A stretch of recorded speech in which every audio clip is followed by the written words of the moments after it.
So I don't know about you, but my day was made just watching the children running a lap around the perimeter of the church, shouting peace to everyone. And it made me think of when Jesus says, you have to approach your faith like a child. You have to approach God's kingdom like a child.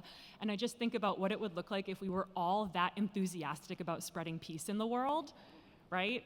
So that just made my day. So thank you, kids, for showing us what that means. So our scripture reading today comes from the book of Genesis, and it's being told in the book of Belonging, which is a storybook Bible for kids, but honestly for adults. I was reading through it yesterday, and the number of times it made me tear up was surprising and wonderful. And so Anna is in the playground with the book so that kids, if you want to see the pictures for the book, you can gather around Anna while I read it. And I'm just going to give our little preface that we typically give, that this story tells us that you make God happy just by being you. Before we did anything or said anything, God was delighted with us. But we often forget, and it trips us up. So the Bible is full of stories of God reminding people that they don't need to earn God's delight or hide when they make mistakes. They just have to trust God saying that they belong, that they are beloved, and that they are delightful.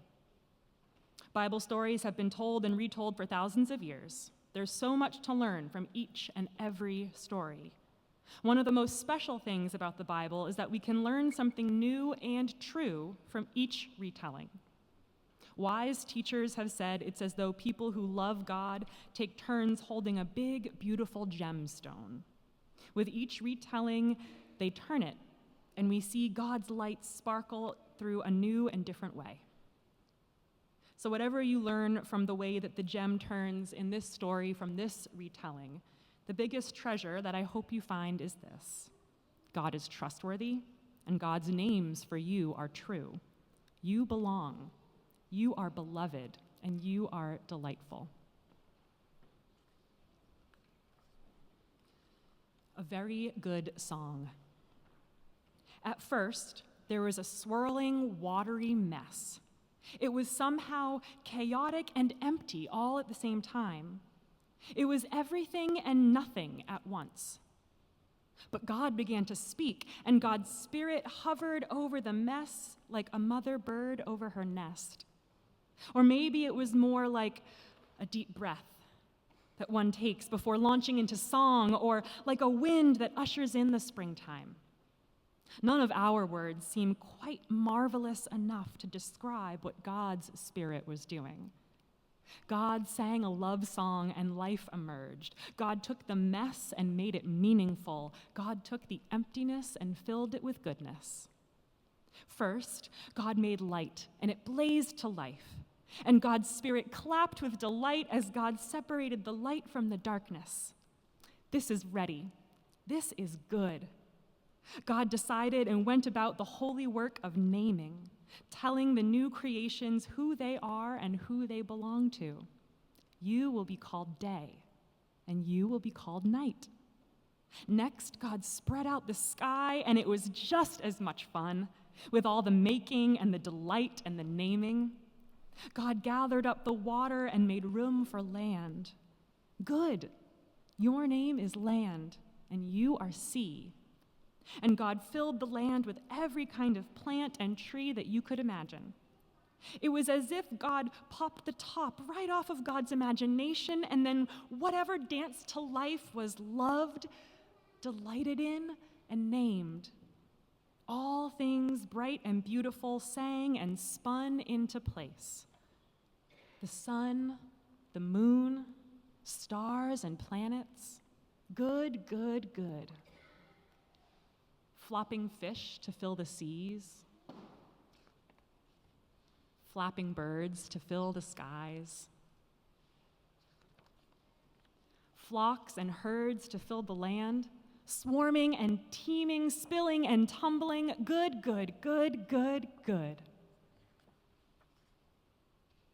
Where there was once an echoing mess, there was now a symphony of sights and sounds, all the jolly jumble of a very fine party. But God wasn't done yet. There were a few guests missing.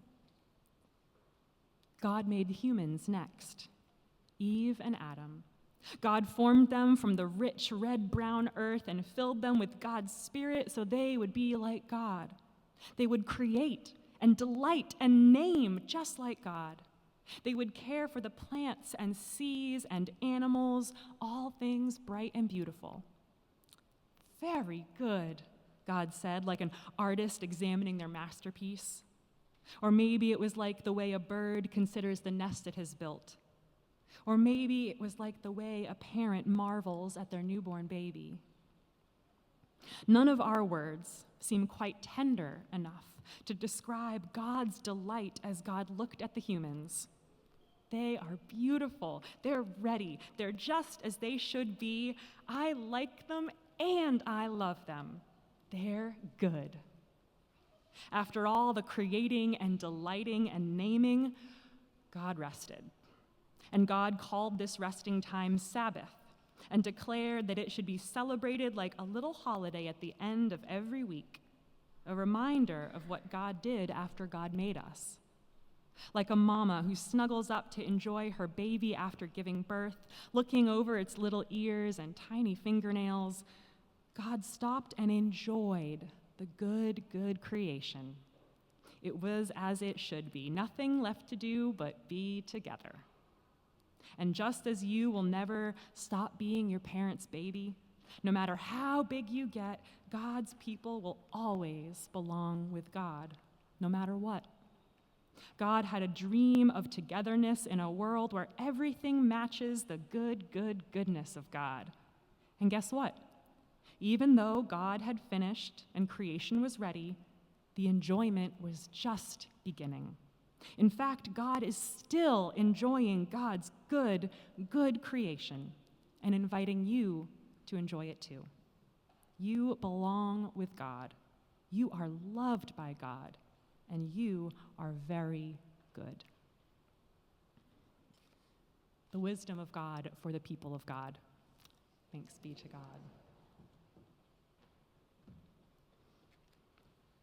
I'm going to step away from the podium for a second. Jordan, I'm turning on my lapel. I'm curious for any of the kids or the adults, what did you notice in the telling of this story? You can shout it out or you can raise your hand. What's some? Joy. Yeah. What else? Anything else? The word good. Yeah, it was all throughout that. Anything else? Yeah, Mary. I said day 1, day 2, day 3, day 4. It was like one big creation. Yeah, there wasn't day 1, day 2, day 3, day 4. It was just one big creation. And I'm glad that you mentioned that, Mary, because Thursday night at the church school teacher orientation, we read from the New Revised Standard Version of the Bible. It was very ordered, very repetitive. There we go. There was that refrain, there was night, there was morning, the first day. Da, da, da, da, da. There was night, there was morning, the second day. I mean, we got through it, but it was repetitive. It was a story easily translated into spreadsheet form or a Gantt chart for all you project managers. Now, talking about order from chaos, I don't want to inadvertently reinforce what I think is a common misunderstanding that the creation story in Genesis was simply a reflection of people trying to understand natural phenomena before they had science. And the often unspoken implication of that being that, well, if now we have science, is there a point of our sacred stories? Is there a point for religion? And so that's a misunderstanding about Genesis, and I think it's a misunderstanding about the genre of creation stories in general. Creation stories serve to instill and reinforce cultural values, moral values, a sense of shared identity and purpose, for better or for worse. Look at the American creation story, emphasizing individualism and the triumph of the scrappy underdog over a megalomaniacal tyrant, also downplaying our original sins of racism, indigenous genocide, and chattel slavery. Most scholars agree that the book of Genesis was written around the 500s BC, when the Israelites were living under Babylonian rule. Permeating through their lives is a sense of chaos and fear and powerlessness, much like the chaotic mess that we hear about at the start of the story. As I was sending a message to my PCP earlier this week asking if there's any way that I can still get a COVID booster, it got me thinking about what our present equivalent of this type of existential chaos would be. Anyone here feeling like things are a little bit chaotic right now? A little monstrous? A little scary? A lot scary? Yeah. And so this story of God making order out of chaos both reflects and reinforces a hope that the God of the Israelites will also triumph over the monster of Babylonian oppression, just like God took this chaos and made it something good.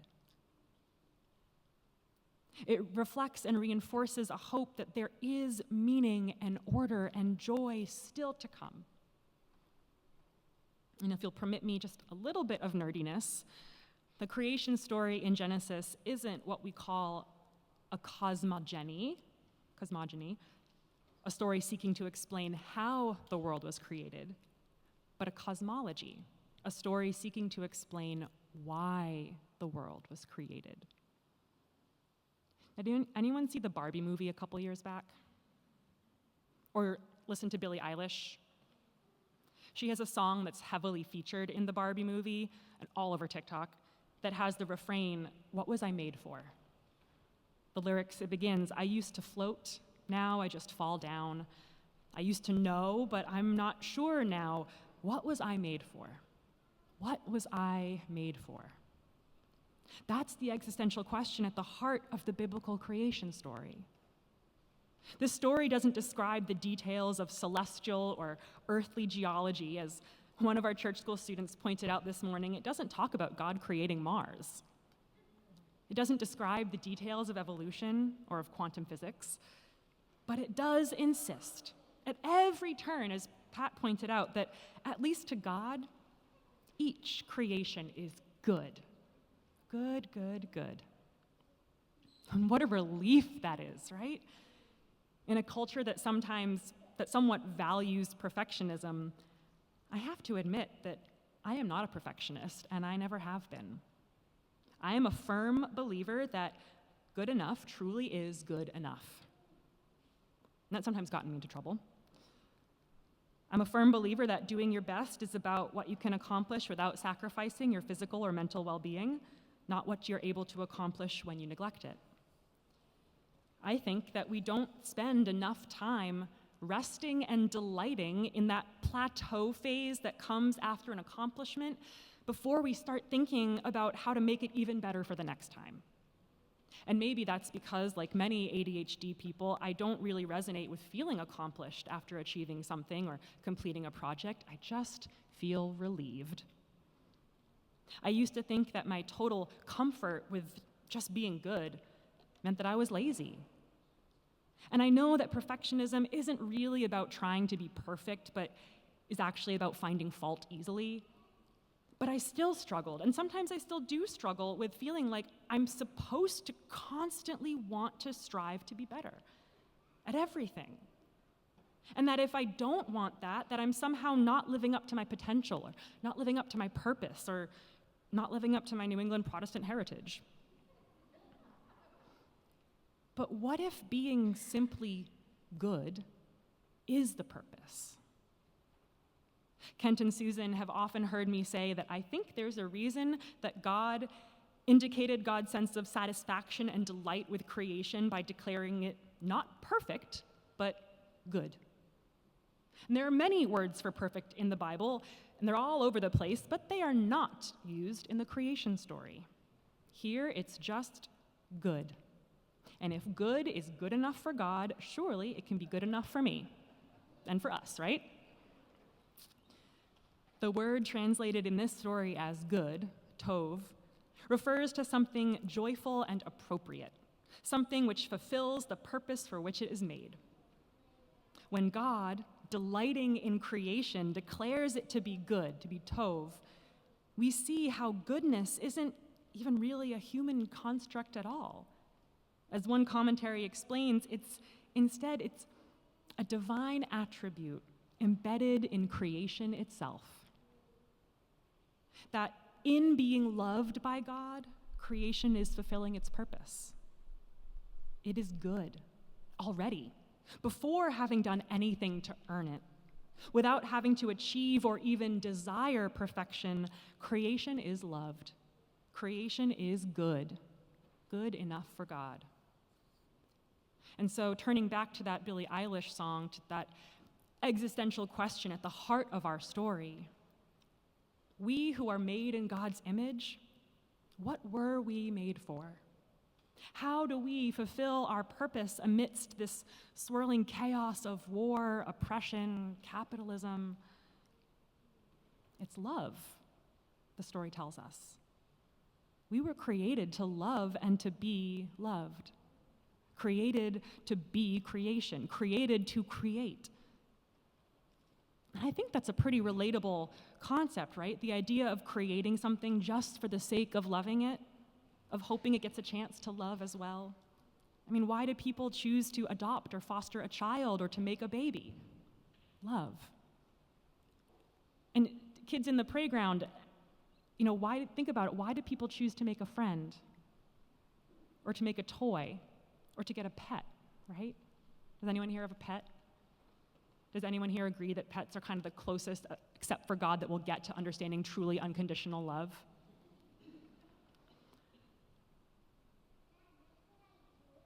We do these things, we make these things for love, for enjoyment, for community, to delight, to connect.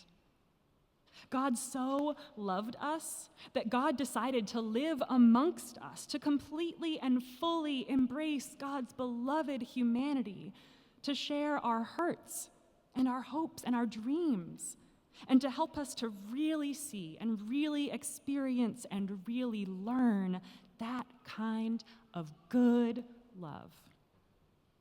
Love others as I have loved you, Jesus says. The greatest commandment is love. Love of God, love of your neighbor as yourself. This is the through line of all the other parts of the Bible. Love is the point. Love is the story of the creation of the heavens and the earth, and God saw that it was good. Amen.